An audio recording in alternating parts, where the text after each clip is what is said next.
Hey everybody, welcome back to the Plays and Fades YouTube channel. I am your co-host Gordon Gamble, joined by this beauty of a man here, Key Road, and we're back for another episode of UFC DFS picks, where we're going over what is an absolutely phenomenal card. I'm just kidding. It's an okay.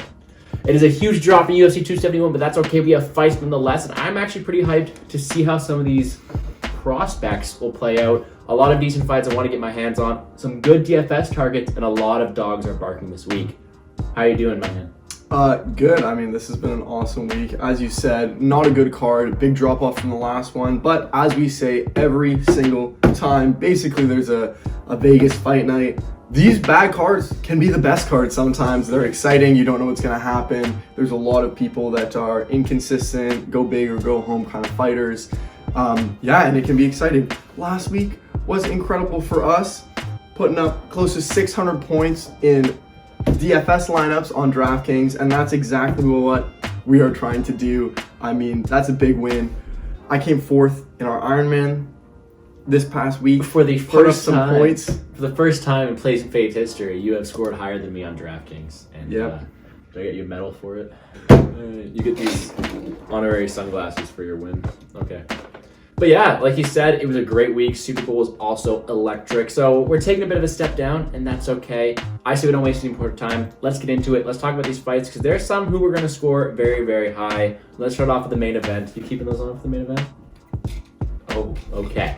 Main event time, Jamal Hill versus Johnny Walker. It is an absolute banger. Jamal Hill sitting at a price tag of $9K. Johnny Walker sitting at a price tag of $7.2K. I think it's going to be a fun one. How are we targeting this main event? This is going to be an exciting main event. If nothing else, these guys are entertaining fighters. Okay. I mean, how could you go wrong? You got Johnny Walker on one side, big underdog this week, $7,200, but all of his wins are coming in that first round, right? This guy is going big right off the bat, except for his last fight where he decided to not do that, to stay at range, and he ended up losing a 5-round decision. But you know what that means for his mentality? He's probably out here thinking, you know what I should do again? Back to how I was getting my wins in the first round. And you know how he's doing that? By training with Michel Pereira, the ultimate god of doing random stuff that may or may not work for entertainment's sake. On the other side, you got Hill, who might just be licking his lips at the idea of Walker coming out flailing here, because Hill is a fantastic counter striker, and there's a reason he's up here at $9,000. We think he can definitely get this win if he plays it smart against Walker, and if Walker reverts to his Michel Pereira ways of doing weird stuff. So definitely we favor Hill in this matchup. We think he's a pretty decent play here. If you're gonna go crazy, I mean, Walker does have those first round finishes. You could get one of those if you're really feeling at 7,200, but we are on Hill's side, very much so in this fight.